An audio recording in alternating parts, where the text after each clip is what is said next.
How do we lead in these times when the world is uncertain and where it's hard to plan, and yet, as leaders, people's livelihoods are literally in our hands? My name is Hyams. I'm a business coach with Coach Matching, and I want to share with you 5 tips for leaders. Consider my client Thabo. He runs a chain of 26 gyms across South Africa, and the gyms were closed down during lockdown. His future is uncertain, but he made a plan. He realized that cash is king. He cut overheads, eliminated any discretionary spend, raised finance, and also secured his contracts with corporates. And he did it quickly, and then communicated the plan to his understandably nervous employees. He is doing his best to ensure survival first, and is now positioning himself for the future by developing his online training platform. Thabo is an optimist, but he's also a realist. He expects the best, but plans for the worst. Now that employees work from home, leaders can no longer look over their shoulders and closely manage them. They need to adopt a more coaching style. Before COVID, there was always a trend in business for a more coaching and collaborative style as organizations become flatter and as more millennials enter the workforce and expect to be empowered and coached.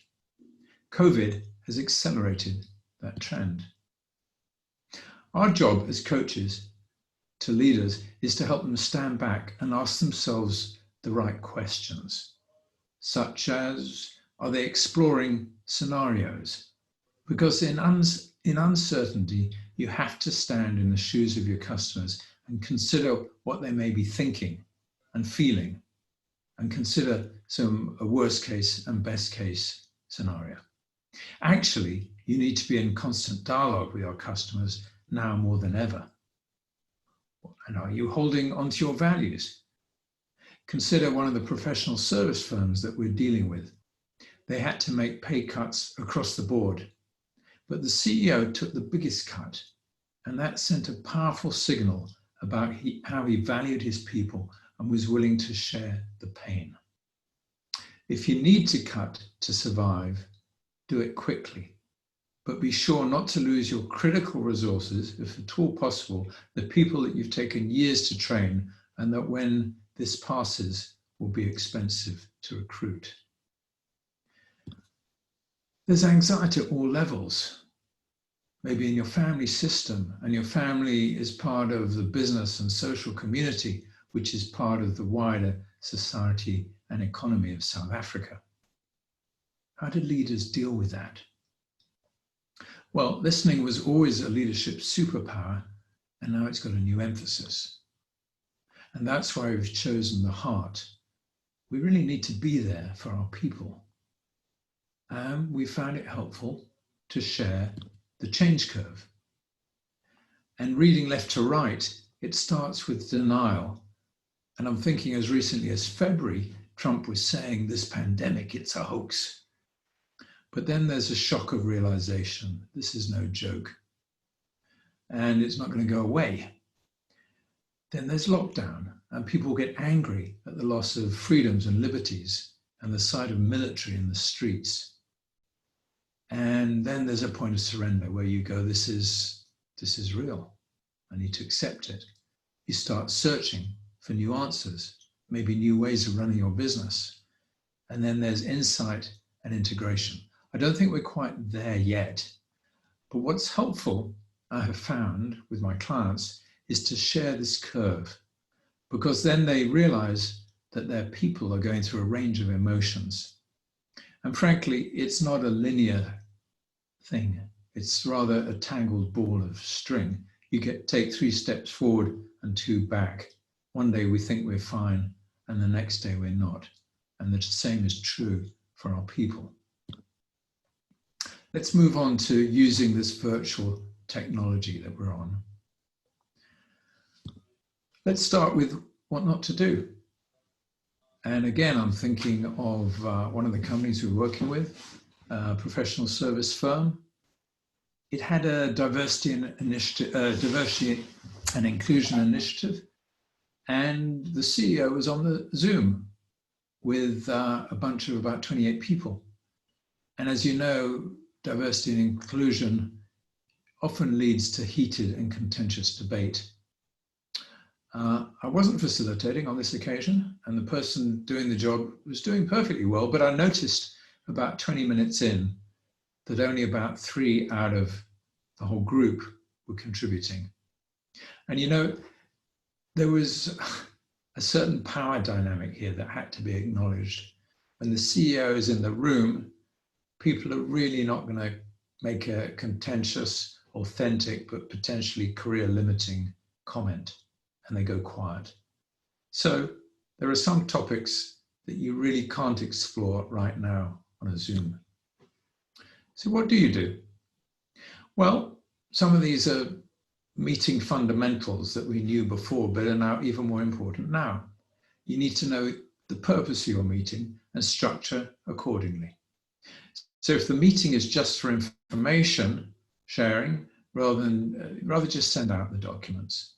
But if you want constructive debate, then structure the meeting to facilitate it. Don't just go straight into the task. Ask people to check in, because the human touch, bit of small talk, makes a huge difference. And when there's a bit more ease, people think better. In a real meeting, you wouldn't just talk at people, so don't do it on a Zoom. I've too often seen people talking for 5 to 8 minutes without a break. And that's about as long as you should talk without breaking it up with a question or inviting a contribution. A neat way to encourage participation is to use a free app called Mentimeter. And here, this word cloud is an example of a poll that was taken. We were working with a fintech, a group of young millennials. And after they checked in using Mentimeter, the CEO commented to me how he'd never realized what people were really feeling and how useful that was. So consider a real meeting. People mingle and there's a natural energy. But unlike a real meeting, with there's a sea of faces on Zoom often. Some people are on mute, some people have turned off their pictures, and they can so easily get forgotten. So you have to work even harder to deliberately bring them in. You can call people by name or ask a question and ask for answers on the chat box. Then it's useful actually to have an assistant with you to read the answers, because it's hard to both present and read the chat box, and then they can select the most striking comments or powerful questions. And the other thing you can do, actually more easily than in a real meeting, is quickly put people in virtual breakout rooms, and that really encourages debate. Finally, you need to replenish yourself, and this is incredibly important. Leaders tend to, particularly when they're stressed, look after themselves last, when they should put themselves first. Because it's easy when working from home to lose boundaries, to work all the hours God gives, and then there's a very real risk of burnout. And of course, as leaders, you're leading the way, you're the role model. They will follow your example. So how do you look after yourself? Well, it's not rocket science. Take exercise, eat well, get enough sleep, meditate or do mindfulness if you're into that. But whatever you do replenish yourself. And finally, some reflective questions. If you stand back and observe yourself as a leader, how are you navigating this crisis? Well, as we said, probably the most important thing is stay positive, expect the best, but be realistic, anticipate obstacles, and plan for the worst. What do people need from you as a leader? Well, they certainly need someone who is proactive, who acts quickly, but also someone who cares about people and listens both to them and for the changing needs of customers. And how can you be your best leadership self? Well, Best leadership is not all about trying to do it alone, but seeking input and feedback from others. And at times, having the vulnerability to say you don't know. You'll be respected for the courage and seek feedback. And engage with others, collaborate, find new answers in an uncertain world by seeking the best thinking and working together. Whatever the future brings, we wish you well